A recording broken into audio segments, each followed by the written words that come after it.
Hi guys! Okay, so today ang gagawin natin is yung aking summer foundation routine. Pero before that, papakita ko muna sa inyo yung L'Oreal Pro Matte Infallible kasi finally available na sila dito sa Pilipinas. Thank you, L'Oreal. Kasi nung nag-meeting kami noon last time, sinabi ko na please, i-release nyo dito sa Pilipinas. Utang na loob. Kasi yun yung pinaka-okay na matte foundation. Yung sa akin kasi nabili ko yun online and hindi siya available locally before. And sakto ngayong summer, naging available na siya kasi if you have oily skin like mine, para sa akin yun ang pinaka-long lasting at pinaka-okay talaga sa weather natin. So, okay, I have here yung complete shades, yung 6 na shades, and I think ito lahat yung available sa market right now.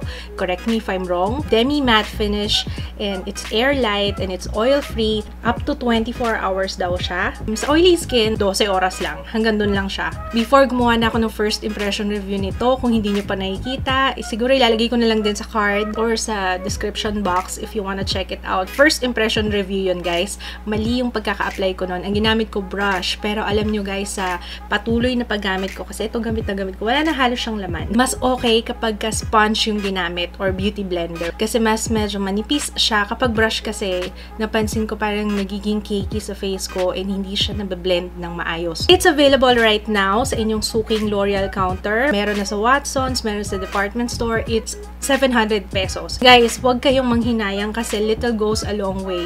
Especially kung gusto nyo yung pang natural looking lang. Kung minsan lang naman kayo mag-flawless coverage kasi buildable naman yung coverage niya. So yung 700 pesos para sa akin, sulit siya. It's worth it. Especially kung hindi mo na kailangang mag-check kung oily ka na or what kasi long lasting siya para sa akin. Okay, so magsimula muna tayo sa swatches. Swatch ko tong lahat. So, let's start with, ito yung lightest, yung 103.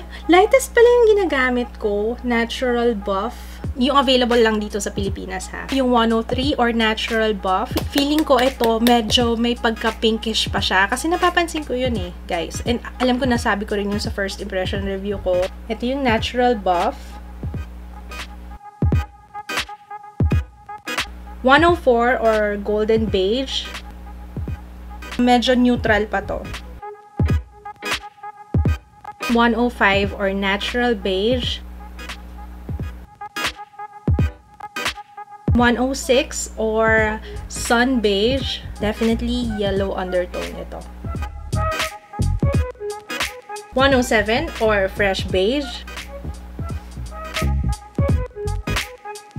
Last one, 108 or Caramel Beige. Ito yung darkest. So, 103, 104, yan yung pink undertone. 105 to 108, yun yung yellow undertone. So, if you're looking for a specific undertone, kunwari, warm undertone kayo, dun kayo sa yellow undertone. If you have cool undertone, dun kayo sa 103 and 104. Lightest is 103 and yung darkest is 108. So, before ako maglagay ng foundation, summer ngayon, and kahit hindi summer, dapat naglalagay tayo ng sunscreen. Brady Super Block. I got this from Dermadent. Ito yung ginagamit ko. Okay siya for my oily skin.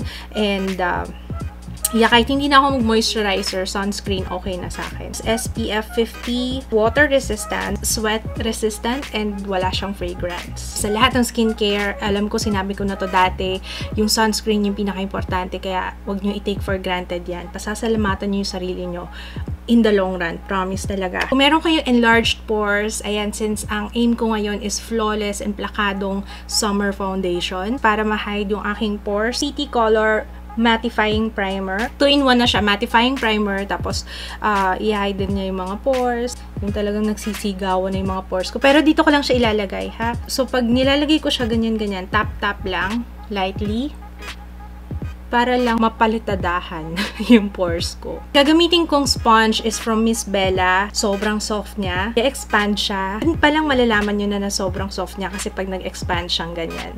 So, yun. Parehong-pareho to ng Real Techniques. Mas madali talaga pag spongha kasi kapag brush, parang ang kapal-kapal niyang tingnan.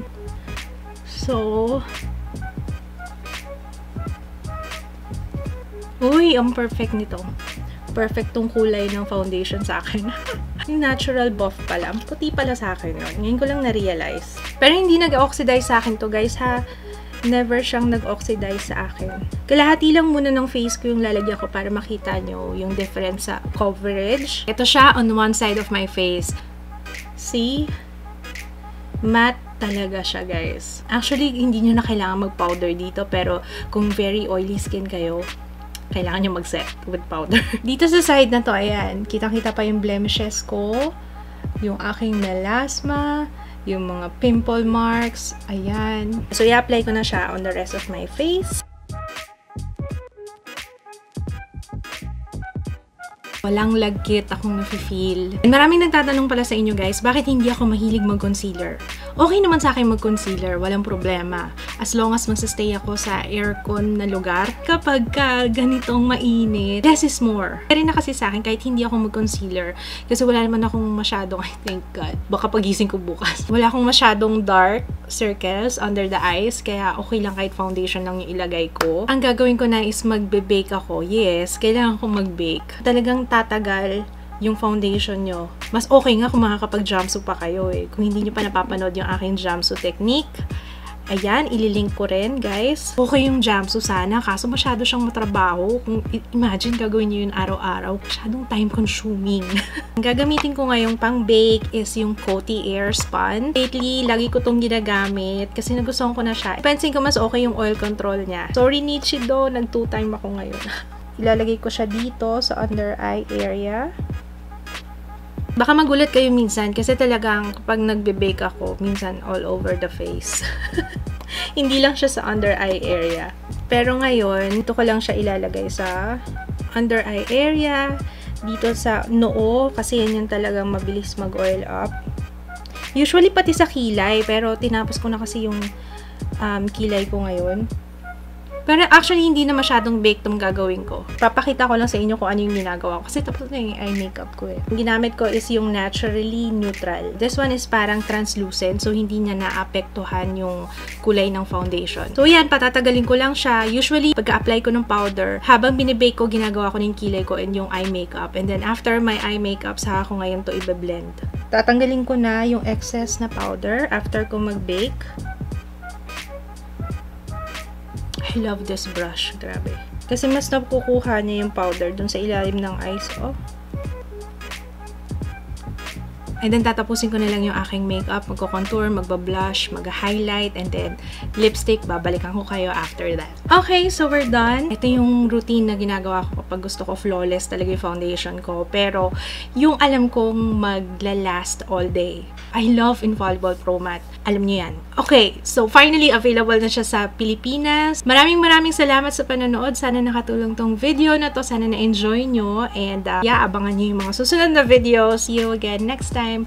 Bye!